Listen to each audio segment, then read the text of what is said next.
Hello everyone, once again a very warm welcome to all of you at your own channel.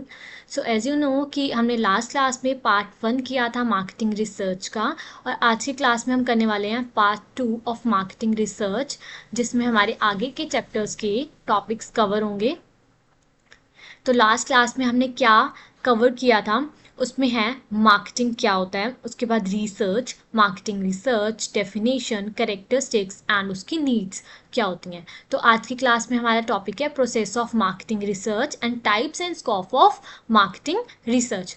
तो हम आज की class start करते हैं। उससे पहले जो भी इस चैनल पे नया आया है वो इस चैनल को सब्सक्राइब कर दो और जो भी इस चैनल पे पुराने हैं जल्दी से शेयर कर दो ताकि नए स्टूडेंट हमारे साथ कनेक्ट हो सके। तो हमारा पहला टॉपिक है process of marketing research. Process of marketing research से हम पहले क्या समझते हैं ये कि जब भी हमारे पास कोई प्रॉब्लम आती है मार्केट सिचुएशन से रिलेटेड, जो हमारी मार्केटिंग है उससे रिलेटेड कंपनी में कोई भी प्रॉब्लम आ रही है तो उससे रिगार्डिंग हम रिसर्च करते हैं, जो हमने लास्ट क्लास में भी पढ़ा था कि क्या नीड होती है। तो उसके लिए हम जो हमारी जो प्रोसेस है उसको फॉलो करते हैं। तो उसके अंदर हम स्टेप बाय स्टेप जो हमारी सिचुएशन होती है उसको देखते हैं और उसको पूरा कंडक्ट करते हैं। तो इसके हमारे बहुत सारे स्टेप्स हैं जो हम प्रोसेस के अंदर पढ़ेंगे, उसको वन बाय वन। तो उसके स्टेजेस को वन बाय वन पढ़ेंगे, एक्सप्लेन करेंगे ताकि हम उसको अच्छे से समझ सकें। तो फर्स्ट क्या है, defining marketing research objectives and problem. Second is conducting situational analysis. Third is conducting informal investigation. Next is formulation of research planning. Then collection of data, data processing, data analysis and interpretation, preparation of research report and follow up the study. तो ये सारे हमारे stages हैं जिनको हम one by one पढ़ेंगे, follow करते हैं हम जब भी। तो जब हमारे पास एक प्रॉब्लम आ रही है मार्केटिंग रिसर्च करते हैं तो हम इसको वन बाय वन फॉलो करते हैं ताकि हम उसको प्रॉब्लम को सोल्व कर सकें और अपना सोल्यूशन निकाल सकें। तो प्रोसेस में जो फर्स्ट स्टेप क्या है, defining marketing research objectives and problem. तो सबसे पहले तो ये कि हमारा कोई भी काम होता है तो हम उसको कैसे करते हैं, हमारे पास उसका कोई रीज़न होता है ना तभी हम उसको काम करते हैं। मान लीजिए आप कोर्स कर रहे हैं कोई अपना, आप बीकॉम कर रहे हैं, एमकॉम कर रहे हैं या फिर आपने कोई स्ट्रीम लिया है तो आपका कोई ऑब्जेक्टिव होगा ना, आपका कोई एम होगा फ्यूचर के लिए, हमें ये कोर्स करना है आगे, उसके बाद हमने ये करियर चूज़ करना है। उसी रीज़न से आपका कोई ऑब्जेक्टिव था, आपका कोई एम था, तभी आपने वो चूज़ की स्ट्रीम।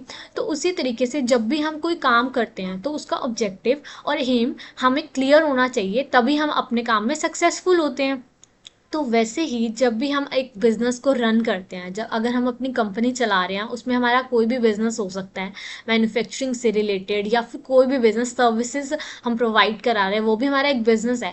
तो हम उसमें क्या, अगर हमें कोई प्रॉब्लम आ रही है, हमारा कंपनी ग्रो नहीं कर रही, प्रॉफिट अर्न नहीं कर पा रही जैसे और कंपनीज कर पा रही हैं, तो उससे रिलेटेड अगर हमारे पास कोई प्रॉब्लम फेस कर रहे हैं हम, तो हम सबसे पहले क्या करेंगे, उसको आइडेंटिफाई करेंगे ना। तो उसके बाद ही तो हम देखेंगे कि हमें कैसे उसका सोल्यूशन निकालना है, मार्केटिंग रिसर्च हम कैसे कर सकते हैं। तो इसीलिए हमारे पास क्या होना चाहिए, ऑब्जेक्टिव्स और प्रॉब्लम्स क्लियर होनी चाहिए, तभी हम अपना काम कर सकते हैं। तो सबसे पहले the objectives and the problem of marketing research are identify and define in the first stage of marketing process, because if the objectives are not clear to the marketer then some problems may arise while conducting research। वही कि अगर हमारे पास हमारे जो problems आ रहे हैं या फिर हमारा क्या ऑब्जेक्टिव्स है इस रिसर्च को करने का, अगर वो ही क्लियर नहीं होगा तो हम जो अगर रिसर्च करेंगे तो हमारे पास प्रॉब्लम अराइज होगी, क्योंकि हमें यही नहीं पता होगा कि हमारी क्या प्रॉब्लम्स है, हमारा क्या ऑब्जेक्टिव है इस रिसर्च को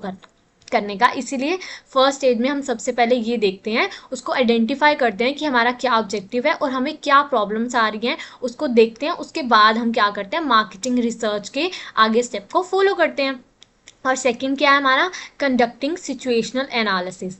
अब सेकंड स्टेज में क्या होता है, हम सिचुएशंस देखते हैं कि किस सिचुएशन में हमें प्रॉब्लम आ रही है, कौन कौन सी सिचुएशन है हमें कंपनी में, बिजनेस में ग्रो करने में जो हमें फेस करनी पड़ रही हैं। वो इंटरनल भी हो सकती हैं और एक्सटर्नल भी हो सकती हैं।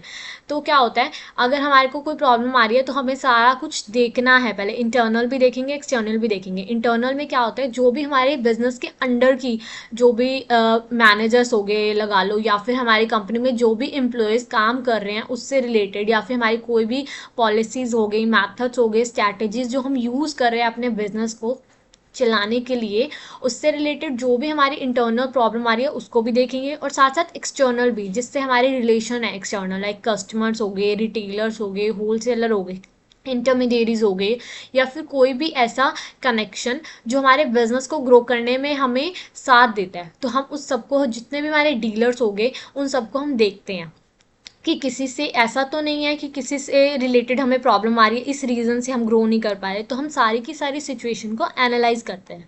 तो इसके अंदर क्या होगा, situations are analysed for which research is being conducting. The situation can be internal and external. To study this situation, researcher analyze all the existing data related to the product market, industry, dealers, promotional methods, etc. He also studies internal records of the firm and also discuss with the manager of the firm. वही कि अगर internal records होते हैं जो भी हमारे firm के, वो हम देखते हैं कि कहीं हमारे रिकॉर्ड्स में तो कोई कमी नहीं है, कहीं हम रिकॉर्ड्स चेक करते हैं कि क्या ट्रेंड चलता आ रहा है हमारा कंपनी का, वो धीरे धीरे बढ़ रहा है या फिर स्टेबल है या फिर गिर रहा है, हमारे प्रॉफिट जो हैं कम होते जा रहे हैं, डिक्रीज हो रहे हैं, उसमें डिफ्लेशन आ रहा है। तो हम ये सब चेक करते हैं ट्रेंड्स के अकॉर्डिंग, हम अपने क्या होते हैं रिकॉर्ड्स को चेक करते हैं जो हमने मेंटेन किए होते हैं। और हम मैनेजर से भी बात करते हैं, जितने एम्प्लॉयज़ होते हैं हमारे कंपनी में, डिपार्टमेंट में, उन सबसे बात करते हैं, डिस्कस करते हैं कि किसको क्या प्रॉब्लम आ रही है उनके डिपार्टमेंट में। और जो भी एक्सटर्नल होते हैं हमारे इंडस्ट्री के, या फिर प्रोडक्ट मार्केट हो गई, या फिर हमारे डीलर्स हो गए, या फिर हम देखते हैं जो प्रमोशनल मेथड्स वगैरह हो गए, जिससे भी हम अपनी कंपनी को हमारा कनेक्शन बन रहा है, उन सबको हम क्या करते हैं, एनालाइज करते हैं। थर्ड स्टेप क्या है हमारा, कंडक्टिंग इनफॉर्मल इन्वेस्टिगेशन।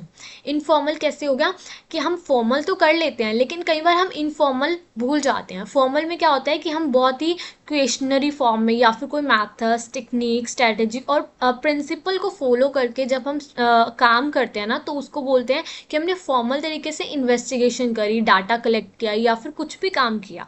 लेकिन इनफॉर्मल नहीं करते हैं, जैसे हमारे कोई ऐसे रिलेशन होते हैं कस्टमर के साथ कि हम खुलकर बात कर सकते हैं किसी से। इनफॉर्मल तरीके से कई बार ऐसे डीलर्स होते हैं हमारे, इनफॉर्मल तरीके से हमें अपनी कोई भी इंफॉर्मेशन निकालने की नीड पड़ जाती है, जिनसे हमारे अच्छे रिलेशन होते हैं, उन्हें पता है कि हम उनका फ़ायदा नहीं उठाएंगे, तो हम इनफॉर्मल तरीके से भी वो हमसे बात कर लेते हैं। जितनी भी सिचुएशन होती है मार्केट की जिसमें हम फॉल हो रहे हैं, या फिर जिससे हमारा कंपनी को नुकसान हो रहा है, तो हम उनसे इनफॉर्मल तरीके से पूछ करके एडवाइस लेकर अपनी जो सिचुएशन है उसको ठीक भी कर सकते हैं। तो ये भी बहुत बड़ा रोल प्ले करता है कि हम कंडक्ट करें इनफॉर्मल इन्वेस्टिगेशन को। तो इसके अंदर क्या होता है, in this stage researcher conduct informal investigation in relation to the different aspect outside the firm.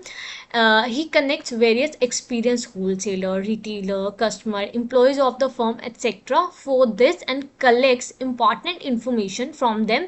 Any formal questionnaire is not prepared for this, but only general question are asked. वही कि कोई भी फॉर्मल तरीके से questionnaire prepare करके questioning answering नहीं की जाएगी, इसमें इनफॉर्मल तरीके से सिर्फ जनरल क्वेश्चनिंग की जाएगी कि क्या प्रॉब्लम आप फेस कर रहे हैं, उससे रिलेटेड एडवाइस के तौर पे भी बोल सकते हैं, या फिर हम डिस्कस कर सकते हैं कि हमें ये प्रॉब्लम क्यों आ रही है, ताकि हमें इससे रिजल्ट मिल सके, या फिर हमें पता चल सके कि ये क्या सिचुएशन है जो हम ढूंढ नहीं पा रहे हैं। तो इनफॉर्मल तरीका भी बहुत अच्छा और कभी कभी बहुत काम आता है।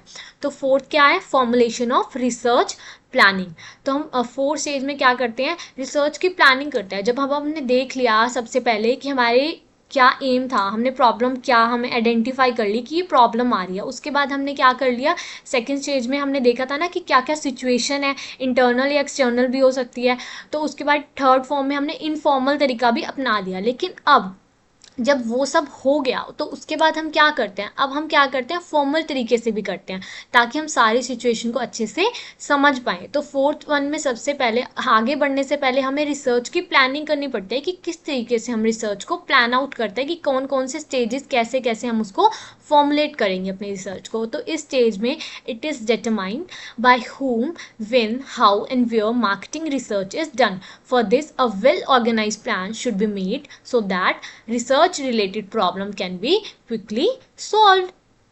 तो इसमें यही कि बाय होम, किसके थ्रू, मतलब कौन सा ऐसा डिपार्टमेंट है हमारी कंपनी का, मार्केटिंग रिसर्च डिपार्टमेंट ही होगा। कई बार होता है कि मार्केटिंग रिसर्च डिपार्टमेंट ही नहीं है, कोई एम्प्लॉयज़ है जो हमने हायर किए हुए हैं 2-3 सिर्फ उस काम को करने के लिए, वो भी करते हैं। और कभी कभी कोई कंपनीज होती है जो मार्केटिंग रिसर्च हमें प्रोवाइड करा देती हैं ऐसी फैसिलिटी, तो हम उन्हें भी बोल देते हैं और वो फीस चार्ज कर लेते हैं हमसे, तो हम उन्हें भी बोल के अपनी रिसर्च करवा सकते हैं। तो वही किसके थ्रू कराई जाएगी, कब कराई जाएगी, कैसे और कहाँ कहाँ, किस किस एरिया में, जहाँ पर हमें प्रॉब्लम आ रही है और किस किस एरिया में उस डिपार्टमेंट में हम क्या करते हैं, मार्केटिंग रिसर्च करते हैं। ये हम वेयर का जो मतलब होता है कि कहाँ कहाँ प्रॉब्लम आ रही है।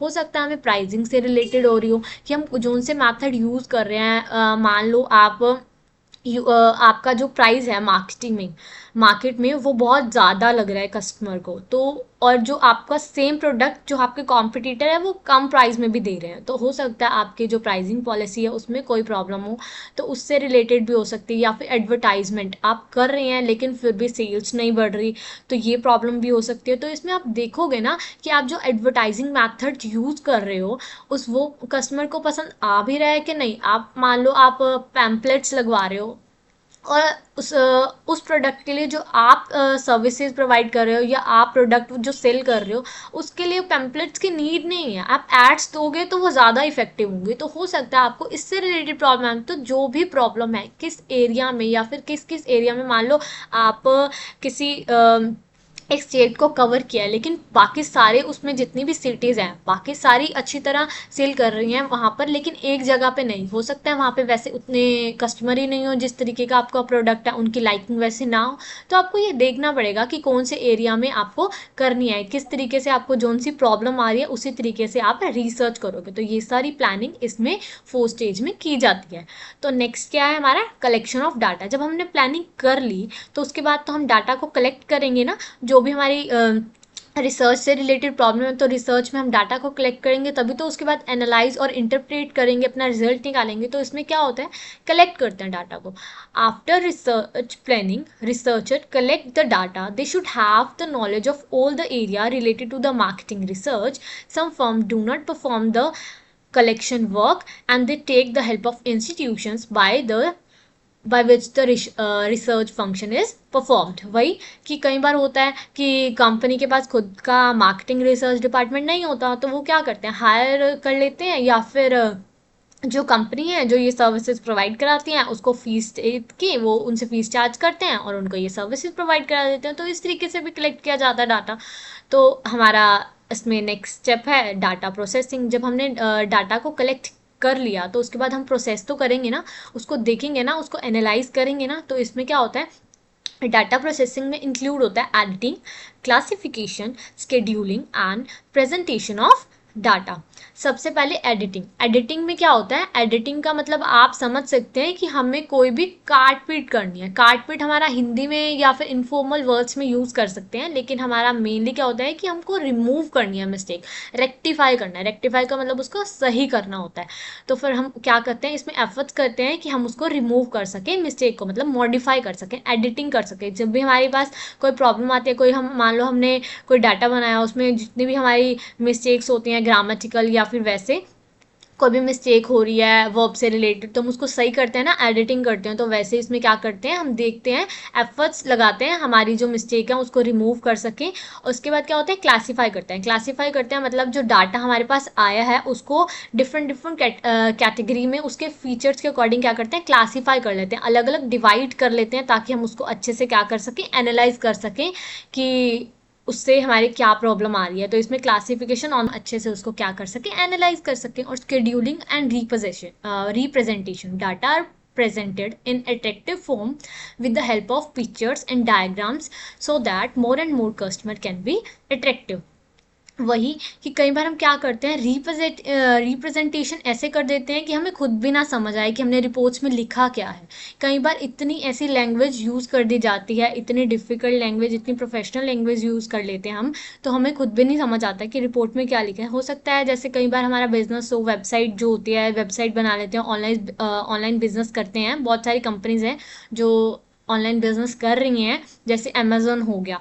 उसमें क्या होता है, हम ऑनलाइन ही तो प्रोडक्ट परचेज करते हैं ना, सर्विसेज ले रहे हैं, तो जो भी है उसमें क्या होता है, वेबसाइट को ऐसे बना दो, उसमें इंफॉर्मेशन ऐसे दे दो, उन्हें कस्टमर को यही ना पता चले कि कौन सा प्रोडक्ट है सेल कर रहे हैं, कौन सी सर्विसेज प्रोवाइड कर रहे हैं, या फिर ऐसी इंफॉर्मेशन दे दो कंपनी के बारे में जो कि कस्टमर पढ़ के उसको समझ ही ना पाए। इस तरीके से हमने हार्ड लैंग्वेज यूज़ कर रखी है कि हम उसको रिपोर्ट को अच्छे से समझ ही नहीं पा रहे हैं। तो इसीलिए हमें क्या करना पड़ता है, बहुत अच्छे से पिक्चर और डायग्राम के थ्रू समझना चाहिए, समझाना चाहिए और अपनी रिपोर्ट बनानी चाहिए, ताकि हम तो समझ पाएँ और जो कस्टमर है उन्हें भी समझ आ सके।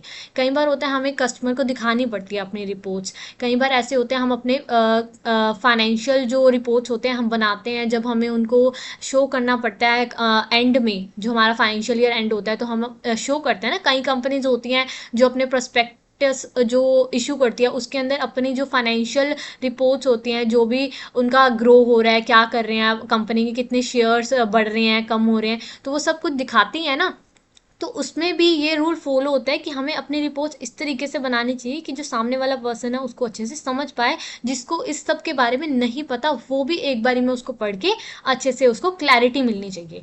तो नेक्स्ट स्टेप क्या है हमारे पास, डाटा एनालिसिस एंड इंटरप्रिटेशन। जब हमने सब कुछ कलेक्ट कर लिया, उसको क्लासीफाई करके प्रेजेंट कर लिया है, रिपोर्ट बना लिया, अब उसके बाद उसमें देखेंगे ना, उसको एनालाइज करेंगे कि क्या प्रॉब्लम थी, हमने डाटा कलेक्ट किया तभी तो हम उसको प्रॉब्लम को सॉल्व कर पाएंगे। तो डाटा एनालिसिस एंड इंटरप्रिटेशन में क्या होता है, it is very essential to make the analysis as well as the interpretation of the data in an appropriate way in order to resolve the marketing problem. इसके लिए हम क्या करते हैं, बहुत सारे स्टेटिस्टिकल मैथड्स होते हैं उसको यूज़ करते हैं ताकि हम क्या कर सकें, उसका रिजल्ट निकाल पाएँ। तो उसमें स्टैटिस्टिकल मेथड्स में बहुत सारे एवरेज, रेशो, कॉरिलेशन, रिग्रेशन, ये सारे के सारे क्या होता है, मेथड्स के नाम है हमारे, जिसके थ्रू हम क्या करते हैं, एनालाइज करते हैं और उसके बाद इंटरप्रेट करते हैं। इंटरप्रेट का मतलब क्या होता है, रिजल्ट निकालना, कि हमारी प्रॉब्लम का क्या रिजल्ट निकला है, कि क्यों हमें अगर मान लो प्रॉब्लम आ रही थी कि हमारे प्राइजेस का इशू आ रहा है या फिर एडवर्टाइजमेंट से रिलेटेड इशू आ रहा है मार्केट में, कि हमारे जो कस्टमर है, जो पोटेंशियल कस्टमर है, जो अभी हमारे नहीं है लेकिन अट्रैक्ट हो सकते हैं लेकिन फिर भी नहीं बढ़ रहे हैं, तो वो जो पोटेंशियल कस्टमर है क्यों नहीं अट्रैक्ट हो रहे, तो इसका रीज़न देखेंगे ना कि हमें ये एडवर्टाइजिंग मैथड यूज़ नहीं करना चाहिए बल्कि दूसरा करना चाहिए जिससे हमारे पास कस्टमर आए। तो इसमें ये होता है अभी कहीं एरिया ऐसे होते हैं, मान लीजिए आपने पैम्पलेट्स बनवाए, कई कस्टमर होते हैं जहाँ पर ऐसा एरिया होता है जहाँ पे इतनी एजुकेशन नहीं है, वहाँ पे लोग नहीं पढ़ सकते कि पैम्पलेट्स में क्या लिखा है, तो उनके लिए हम क्या ऐड देते हैं या फिर वो सुन के देख के समझ पाते हैं। तो इसके लिए वहाँ पर हमें क्या करना पड़ता है, टीवी का यूज़ करना पड़ता है, ऐसे एड्स देनी पड़ती हैं जहाँ पर वो सुन के और देख के समझ पाएँ। तो ये बहुत बड़ा रोल प्ले करता है। तो अब हमने जो हमारे जो सिचुएशन थी, उसका जो प्रॉब्लम आया, उसका सोल्यूशन देखा ना, तो उसके बाद हम क्या करेंगे, उसके बाद हम क्या करते हैं, रिपोर्ट बनाते हैं जिससे हम उसको आगे फॉलो कर सकें। फॉलो करेंगे तभी तो अपनी सिचुएशन के अकॉर्डिंग जो भी हमारी प्रॉब्लम आएगी उसको फेस किया ना, तो इसीलिए हम क्या करते हैं, रिपोर्ट बनाते हैं। This report is maintain in the 8 stage to provide the conclusion to the relevant officer. जो भी ऑफिसर इस रिपोर्ट को देखेंगे उसके लिए रिपोर्ट बनाई जाती है। Research report should be clear and in a written form, language should be simple and understandable. ऐसी लैंग्वेज का यूज़ ना किया जाए जिसको पढ़ के समझ ही ना आए, और सिंपल रिपोर्ट बनानी चाहिए ताकि जो भी है डिसीजन लिया जा सके। And should be decisive and like by the reader. जो भी उसको पढ़े उसको समझ आना चाहिए और पसंद किया जाना चाहिए जो भी उसको पढ़ रहा है उसके थ्रू, और वो भी डिसीजिव होना चाहिए, मतलब कि उसमें पता लगना चाहिए कि हमने क्या डिसीजन लिया है। हम अगर हमने ये रिजल्ट निकाला है तो उसके बाद हमारा क्या डिसीजन है, हम इसको क्या अब फॉलो कर रहे हैं उस प्रॉब्लम को सोल्व करने के लिए, ये सब उसके बाद उसके अंदर क्लियर होना चाहिए। लास्ट स्टेप क्या है, फॉलो अप करना। ये नहीं है कि अगर रिजल्ट निकाल दिया रिपोर्ट में तो अब हम फॉलो नहीं करेंगे, उसको सिर्फ थ्योरी में रिपोर्ट्स में लिख नहीं देना, उसके बाद उसको इम्प्लीमेंट करना बहुत ज़्यादा ज़रूरी होता है। फॉलो अप हो रहा है या नहीं हो रहा, ये स्टेज जो है वो बहुत इंपॉर्टेंट स्टेज होता है, नहीं तो जितने भी हमने 8 स्टेजेस हमने परफॉर्म किए हैं मार्केटिंग रिसर्च के अंदर वो सारे वेस्टफुल हैं। तो इसीलिए लास्ट स्टेज को करना बहुत ज़्यादा ज़रूरी है प्रैक्टिकल फॉर्म में उसको लेके आने के लिए। In the last and the final stage of a marketing research process, after providing the report related to the marketing research, it should be follow up. Research report should not only limited to the paper document, but marketing manager should also provide a practical form to it। मतलब कि वही जो अभी हमने समझा कि हमें इसको प्रैक्टिकल फॉर्म में फॉलो करना चाहिए। तभी तो हम अपनी कंपनी को ग्रो कर पाएंगे, जो भी हमारी प्रॉब्लम थी उसको सॉल्व कर पाएंगे। अभी हमारा नेक्स्ट टॉपिक क्या है, types and scope of marketing research. आगे बढ़ने से पहले अगर आपको कोई भी ऐसा टॉपिक है जो आपको जिसमें कंफ्यूजन आ रही है तो आप कमेंट कर देना, तो हम नेक्स्ट क्लास उसी टॉपिक पे कंडक्ट करेंगे। और अगर आपको इसकी पीडीएफ चाहिए तो उसके लिए भी कमेंट करना, तो मैं इसको लिंक में डाल दूंगी। तो हमारा स्कोप एंड टाइप्स क्या है मार्केटिंग रिसर्च के। Scope and types of marketing research, दो बेसिस के टाइप्स होते हैं, इसमें दो बेसिस हैं जो है problem identification research and problem solving research. ये स्कोप के अंदर भी आता है मार्केटिंग रिसर्च के और टाइप्स में भी आता है। तो फर्स्ट वन इज हम वन बाय वन पढ़ेंगे और उसको डीप में पढ़ेंगे ताकि हम उसको अच्छे से समझ सकें। तो इसमें क्या है, प्रॉब्लम आइडेंटिफिकेशन रिसर्च। इसमें क्या होता है, सबसे पहले हम आइडेंटिफाई कर रहे हैं कि किस किस तरीके की हमें प्रॉब्लम है। हमें अगर कोई प्रॉब्लम आ रही है और हमें यही नहीं पता है कि हमारी प्रॉब्लम है क्या, सेल से रिलेटेड है, एडवर्टाइजमेंट से रिलेटेड है, सेल नहीं बढ़ रही है, कस्टमर नहीं आ रहे हैं हमारे पास, हमारा को प्रॉफिट नहीं हो रहा है, जितना कॉस्ट हो रहा है उतना ही रेवेन्यू है, इंक्रीज नहीं हो रहा है, या फिर हमें लॉस हो रहा है, या फिर हमारे पास कोई भी ऐसे मैथड्स है जिसको हम अच्छे से यूज़ नहीं कर पा रहे हैं, हमें समझ नहीं आ रही, हमारी स्ट्रेटजी नहीं फॉलो हो रही है। हमने मान तो ली कि हम ये स्ट्रेटजी फॉलो करेंगे लेकिन हम उसको फॉलो कर नहीं पा रहे हैं, तो उसमें क्या प्रॉब्लम फेस कर रहे हैं। तो ये सारा क्या करना है, हमने आइडेंटिफाई करना है कि किस पार्ट में, किस सेक्शन में, किस डिपार्टमेंट में कंपनी के हमें क्या आ रही है, प्रॉब्लम आ रही है। तो हम इसको देखेंगे इसमें। और प्रॉब्लम सॉल्विंग में क्या करते हैं कि जब हमने आइडेंटिफाई कर लिया तो उसके बाद हम सॉल्व भी तो करेंगे। तो इस बेसिस पे इनको टू पार्ट्स में डिवाइड किया गया है।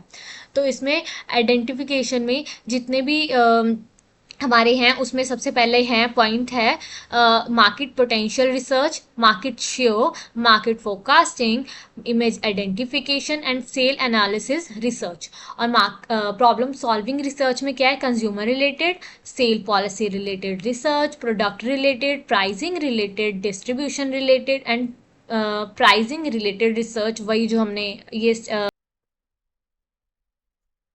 प्रॉब्लम आइडेंटिफिकेशन रिसर्च, इसका जो फर्स्ट पार्ट है हमारा वो क्या है, मार्केट पोटेंशियल रिसर्च। मतलब मार्केट पोटेंशियल से रिलेटेड अगर हमारी कोई भी प्रॉब्लम आ रही है तो उसके रिगार्डिंग हम रिसर्च करते हैं। इसमें हम क्या करते हैं, in this research determination of the number of potential customer, understanding the nature of potential customer, making market analysis of the potential products and the forecasting of demand for the new product are included for the search of potential of the company, if because the business profits associated with the market potential of the company। जो भी हमारी market की potential होगी कि मतलब मान लीजिए हमारी कंपनी है तो उसके हमारी कंपनी की मार्केट के अंदर क्या पोटेंशियल है, मतलब हमारे कस्टमर कितने हैं, हम कितना ग्रो कर पा रहे हैं, हम कितना प्रॉफिट अर्न कर पा रहे हैं, क्या हमारे पोटेंशियल कस्टमर हैं हमारी तरफ अट्रैक्ट हो रहे हैं, क्या हमारे जो पुराने कस्टमर को देख कर नए नए कस्टमर हमारे पास आ रहे हैं, क्या हमारे पास जितनी भी हमने मैथड्स और स्ट्रेटजी यूज़ करी थी क्या हम उसको फॉलो अप कर पा रहे हैं, अच्छे से उसको मेंटेन कर पा रहे हैं और उसी के अकॉर्डिंग हमारी कंपनी ग्रो कर पा रही है, सेल इंक्रीज कर पा रही है, प्रॉफिट अर्न कर पा रही है, ये सब हम अच्छे से कर पा रहे हैं। डे टू डे जो हमारे काम होता है रिकरिंग नेचर के वो सब हम अच्छे से फॉलो अप कर पा रहे हैं।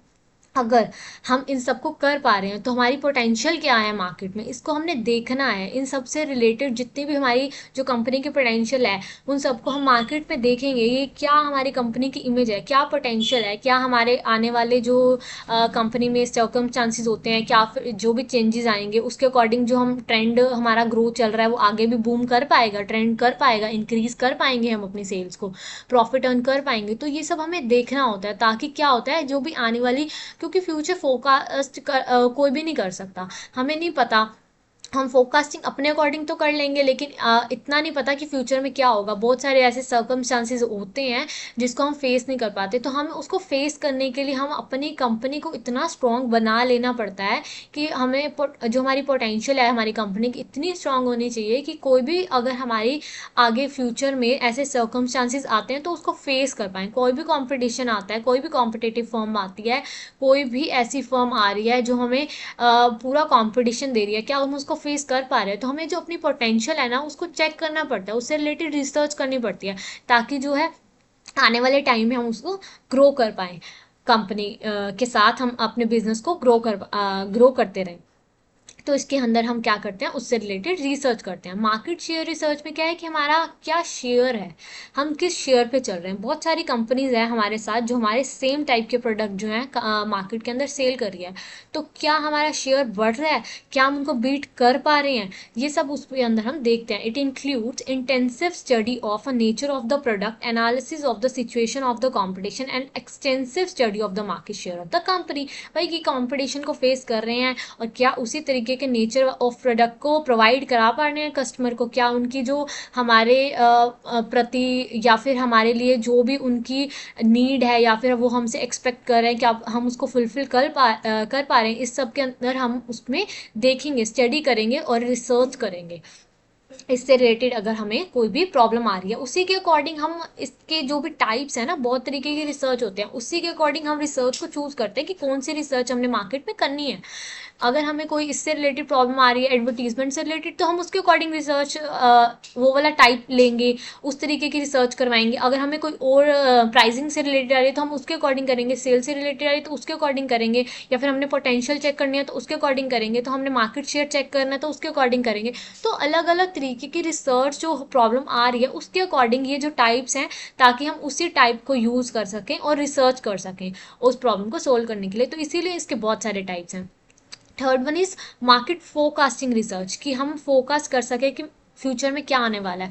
फ्यूचर बहुत अनप्रिडिक्टेबल होता है कि हमें नहीं पता कि फ्यूचर में ऐसे कौन से सर्कमस्टांसेस आएंगे जो हमें फेस करने पड़ सकते हैं। तो इसमें होगा it includes analysis of the market trends, ये क्या ट्रेंड्स चल रहे हैं, study of the weak and strong aspects of the competitive firms, effects of the government, कि गवर्नमेंट कौन सी पॉलिसीज लेके आ रहे हैं। ऐसे बहुत सारी पॉलिसीज होती हैं, टैरिफ्स होते हैं, इंक्रीज हो जाते हैं, कम हो जाते हैं, बहुत सारी गवर्नमेंट पॉलिसीज लेके आते हैं हमारे लिए, टैरिफ्स कम कर देते हैं। कि अगर हम एक्सपोर्ट कर रहे हैं, अगर हम अपनी कंपनी में इंडिया में अगर हम एक्सपोर्ट बिजनेस कर रहे हैं तो उनके लिए टैरिफ्स कम कर दिए जाएंगे। अगर हम तो इससे हमारी क्या इकोनॉमी को फ़ायदा ही तो हो रहा है। तो बहुत सारी ऐसी पॉलिसीज़ होती हैं जो गवर्नमेंट लेके आती हैं, तो उन पॉलिसीज़ को भी देखना, प्रिडिक्ट करना कि कौन से फोरकास्ट करना कि कौन सी ऐसी पॉलिसीज़ है जो गवर्नमेंट ला सकती है मार्केट में, कौन सा कॉम्पिटिटिव फॉर्म है, उसके कौन से स्ट्रॉन्ग और वीक पॉइंट्स है। अगर कोई वीक पॉइंट है तो हमें उसमें अपने आप को स्ट्रॉन्ग करना है, जहाँ हमारा स्ट्रॉन्ग पॉइंट है उसको तो स्ट्रॉन्ग रहने ही देना है, लेकिन उस पर तो ध्यान देना ही है। लेकिन जो हमारे वीक पॉइंट है, अगर किसी कॉम्पिटिटिव फर्म का वीक पॉइंट है तो उसमें भी हमें आपको स्ट्रॉन्ग होना है ताकि हम उसको फेस कर सकें। और स्टडी करनी है market share of the company so that the firm able to forecast what changes can be made in the future, कि कौन से चेंजेस फ्यूचर में आने वाले हैं, तो उसको क्या करना है, प्रिडिक्ट करना है, फोरकास्ट करना है। इमेज आइडेंटिफिकेशन रिसर्च में क्या करते हैं कि हम देखते हैं कि हमारी क्या इमेज चल रही है, क्या हमारी गुडविल है कंपनी की हमारी मार्केट के अंदर, तो इसके लिए हम रिसर्च करते हैं। In present time it is important for every business to create its image in the market. Good quality products and after sale services are made available by the company to create its image identification in the market. It includes the knowledge of product of the company, evaluation of the market situation etcetera. मतलब वही कि कई बार company क्या करती हैं, अपनी image को बढ़ाने के लिए बहुत बहुत तरीके अपनाए जाते हैं। जैसे अगर हम कस्टमर को फ़ायदा देंगे तो ऑब्वियसली ना, अगर हम ऐसी चीज़ें लेके आते हैं जो कस्टमर्स को बहुत ज़्यादा बेनिफिट प्रोवाइड करते हैं, तो हमारी इमेज जो है, हमारी गुडविल है, वो तो इंक्रीज़ होगी ही। तो इसीलिए क्या करते हैं, आफ्टर सेल सर्विसेज भी प्रोवाइड कराई जाती है, गुड क्वालिटी के प्रोडक्ट्स लाए जाते हैं। बल्क में अगर हम मैन्युफैक्चर करते हैं और उसको बल्क में अगर हम मैन्युफैक्चर करेंगे तो उसके क्या होते हैं, हमारे को कॉस्ट कम पड़ती है, तो हम क्या कर सकते हैं, कम प्राइस पे अच्छी क्वालिटी के प्रोडक्ट्स भी दे सकते हैं। तो इससे क्या होता है, हमारी इमेज ही तो बढ़ रही है कि हम इतने अच्छे क्वालिटी के प्रोडक्ट्स भी कम प्राइस में मार्केट में कस्टमर्स को अवेलेबल करा रहे हैं। तो इस सब से क्या होता है, हमारी जो है कंपनी में कंपनी है, बिजनेस है जो ग्रो करता है मार्केट में। इस सब से हम क्या करते हैं, इमेज आइडेंटिफाई करते हैं कि हमारी रिसर्च करते हैं कि हमारी कंपनी की क्या इमेज है मार्केट के अंदर। तो सेल्स एनालिसिस रिसर्च में क्या होता है, सेल्स से रिलेटेड रिसर्च की जाती है कि हमारे सेल्स कितनी ग्रो कर रही है या नहीं। अगर हमें सेल्स से रिलेटेड कोई भी प्रॉब्लम आ रही है कि हम क्या, हमारी सेल्स जो है इंक्रीज हो रही है, क्या ट्रेंड चल रहा है, या हमें और ज़्यादा इंक्रीज करना पड़ रहा है, या फिर हमें बहुत ज़्यादा स्टेबल चल रहा है, इतना इंक्रीज नहीं हो पा रहा है। तो हम सब कुछ चेक करने के लिए, या फिर हमारा कॉस्ट कटिंग कितना आ रहा है, हमारा कॉस्ट उतना ही आ रहा है जितना कि हमें रेवेन्यू जनरेट कर रहे हैं, तो हम इन सबसे रिलेटेड हमें एनालिसिस करने पड़ते हैं। Sales analysis is conducted to know if the sales objectives can be attain in a specified period or not, and also the analysis of the sale related problem, which include evaluation of the activity of the members of the sales team, cost of intermediaries, evaluation of the sales volume, methods and techniques of the evaluation of the sales training। मतलब कि वही कि हम क्या sales से related कोई भी problem आती है, मान लो सेल्स टीम है अगर हमारी, जो जो भी मार्केट एरिया हम कवर कर रहे हैं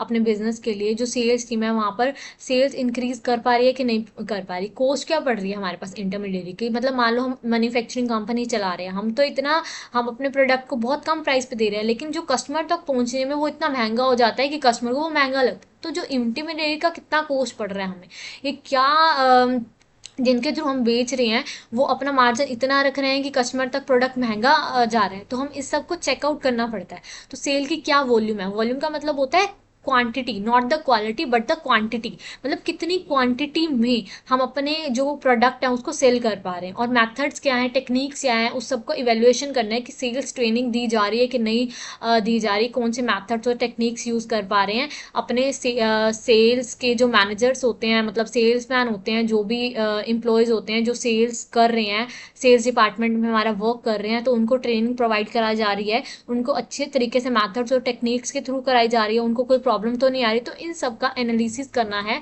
हमें रिसर्च में, तो ये सब इंक्लूड होते हैं इसके अंदर।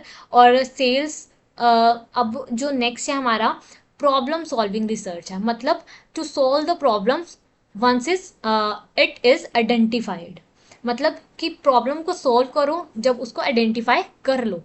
प्रॉब्लम सॉल्व करना है इसमें हमें, तो इसके लिए सबसे पहले हमें प्रॉब्लम आइडेंटिफाई होना चाहिए, उस तभी तो हम सॉल्व करेंगे। तो इसमें ये सबसे ज़्यादा इंपॉर्टेंट पॉइंट है कि सबसे पहले उसको आइडेंटिफाई करो और उसको फिर उसको सॉल्व करो, तभी तो सॉल्व कर पाएंगे। जो हमने अपनी पहले अभी क्लास में पढ़ा है इससे रिलेटेड ही पढ़ा है थोड़ा थोड़ा, तो हम उसको आगे कंटिन्यू करते हैं। First one is consumer related research. Consumer related क्या होता है कि जितने भी हमारे कस्टमर है उससे रिलेटेड अगर हमें कोई प्रॉब्लम आ रही है, मान लीजिए हम एक एरिया कवर कर रहे हैं तो उसमें हमारे जो कस्टमर है उसकी क्या लाइकिंग है क्या डिसलाइकिंग है, अगर हमारा जो प्रोडक्ट है हम वो एरिया कवर कर रहे हैं, क्या उस प्रोडक्ट के वहाँ पर कस्टमर है भी कि नहीं, उस एज के कस्टमर है भी कि नहीं, उस सेक्शन के कस्टमर है भी कि नहीं, और क्या उनकी वही लाइकिंग और डिसलाइकिंग है जिस तरीके का हमारा प्रोडक्ट है, क्या वही क्वालिटी उन्हें चाहिए, वही फैब्रिक उन्हें चाहिए, वही सर्विसेज उन्हें चाहिए जो हम प्रोवाइड करा रहे हैं। तो ये सब हमें चेक करना पड़ता है।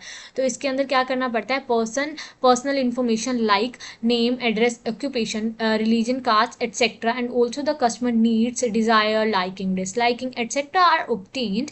Consumer buying behavior, psychological condition in relation to the product, and also when, where and how much quantity does a customer buy are included in this, कि मतलब कब कहाँ पे और कितनी मात्रा, मतलब कितनी क्वांटिटी में वो हमारे जो कस्टमर हैं वो हमसे बाय कर रहे हैं। और रिलीजन कास्ट का यहाँ पे पर्सनल इन्फॉर्मेशन से क्या लेना देना है कि मतलब मान लो अगर आप पंजाबी हो तो आपको हो सकता है अगर आप जो परचेज कर रहे हो, मतलब मान लो क्लोथ्स परचेज करते हो, तो हो सकता है आपकी जो लाइकिंग है वो कपड़ों को लेके थोड़ी अलग हो, और जो साउथ साइड से आ रहे हैं वो साड़ीज लेते हैं, साड़ी पहनते हैं, तो फिर उनकी लाइकिंग जो है क्लोथ्स में अलग होती है। और जो पंजाबी हो गया सलवार सूट पहनते हैं या फिर कुछ भी हो सकता है, उनके ट्रेडिशंस अलग अलग होते हैं, तो उसके अकॉर्डिंग उनकी लाइकिंग एंड डिसलाइकिंग भी अलग हो सकती है।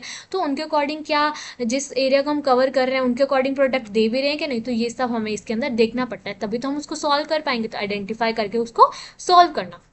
सेकंड क्या है हमारा, product related research. Product related research में क्या होगा, it is related to the weakness and the strength of the product, और उसमें problems related to the techniques of the product differentiation, मतलब कि हमारा जो प्रोडक्ट है और जो कॉम्पिटिटर है हमारे उनका प्रोडक्ट हम कैसे उनसे डिफ्रेंशिएट करें, मतलब हमारी कोई तो आइडेंटिटी होनी चाहिए ना, बिल्कुल सेम तो नहीं रख सकते, चीटिंग थोड़ी करनी है। अगर आप बिजनेस लेकर आ रहे हैं तो आप कुछ तो सोच के ला ही रहे होंगे कि हमारा प्रोडक्ट ऐसा दिखना चाहिए, ऐसी लेबलिंग होनी चाहिए, ऐसी प्राइसिंग होनी चाहिए, ऐसा उसको हम ऐसा कैरी करके कस्टमर लेकर जाएं, उसका सारा कुछ आप देखेंगे ना, उसकी एक आइडेंटिटी तो होगी ना, कुछ यूनिकनेस तो रखनी पड़ती है, तो उसको हम कैसे डिफ्रेंशिएट कर सकें।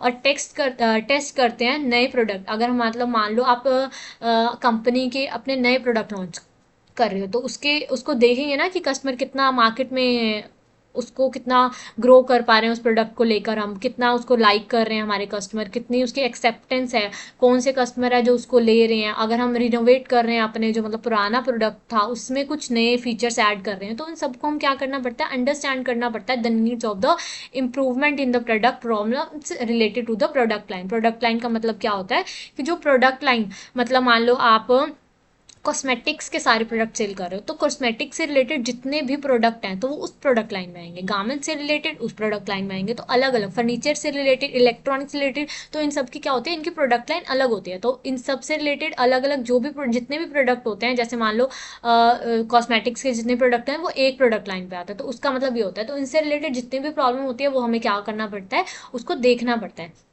नेक्स्ट क्या है हमारे पास, pricing related research. Pricing related क्या होता है, वही ये अभी हमने पढ़ा था कि मान लो सेम प्रोडक्ट है, कॉम्पिटिटर कम प्राइस में दे रहा है और हम ज़्यादा में, तो हमारा थोड़ी कोई खरीदेगा आकर, उन्हीं का खरीदेगा। तो इससे हमें देखना पड़ता है, इससे रिलेटेड देखना पड़ता है कि कोस्ट प्रॉफिट कितना बढ़ रहा है, हमें क्या कोस्ट मार्जिन हम उतना कवर कर पा रहे हैं। अगर हम ज़्यादा प्रॉफिट की तरफ बढ़ रहे हैं तो हम अपना प्रॉफिट भी कम कर सकते हैं। क्यों, अगर हम इतना कमा पा रहे हैं कि हम कोस्ट निकाल रहे हैं और एक्स्ट्रा भी जनरेट कर रहे हैं रेवेन्यू, तो हमारा प्रॉफिट ही तो हो गया ना। ऐसा नहीं कर सकते कि हम सिर्फ अपना प्रॉफिट देखें और कस्टमर को देखें ही ना।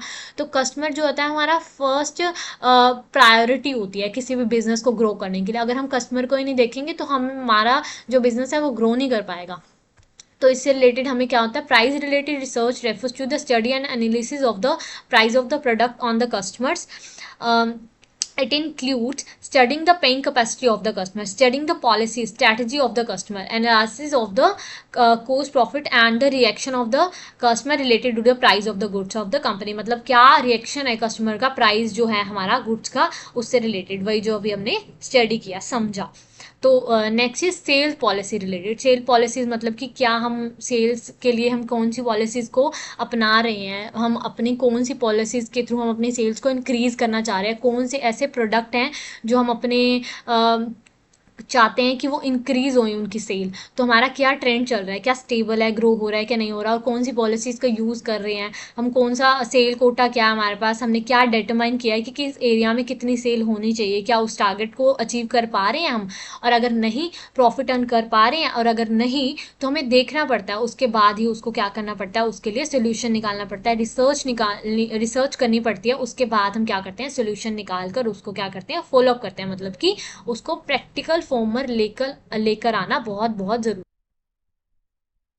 तो एडवर्टाइजिंग रिलेटेड रिसर्च में क्या होता है, in this research it is known that which medium channel of the advertisement is liked by the consumer and what things attracts them in an advertisement. It includes determining the timing of the advertisement, evolution of the effectiveness of the advertisement and evolution the reaction of the consumer before and after the advertisement of the product. वही जो हमने अभी पढ़ा है कि advertisement में क्या होता है, जिस मैथड्स को हम यूज़ कर रहे हैं हो सकता है वो कस्टमर के लिए सही ना हो, जिस एरिया में हम कर रहे हैं टेम्पलेट्स की बजाय उनको एड्स की ज़रूरत हो, तो हमें उस मैथड का यूज़ करना पड़ता है। और जिस टाइमिंग पे हम, क्या टाइमिंग है, मतलब मान लो अगर हम ऐसी एडवर्टाइज कर रहे हैं, मतलब स्कूल वाले बच्चे हैं, जैसे स्कूल के टाइमिंग पे अगर हम उनके लिए एडवर्टाइजमेंट करेंगे, वो टाइमिंग रखते हैं हम अपनी कंपनी के प्रोडक्ट के लिए एडवर्टाइज कराने के लिए, तो वो बच्चे देख ही नहीं पाएंगे। तो उस टाइमिंग को चूज़ करना चाहिए जब बच्चे टीवी देख रहे हो, अगर हमारा ऐसा बिजनेस है। अगर बड़ों के लिए है तो उस टाइमिंग पे जब वो अपने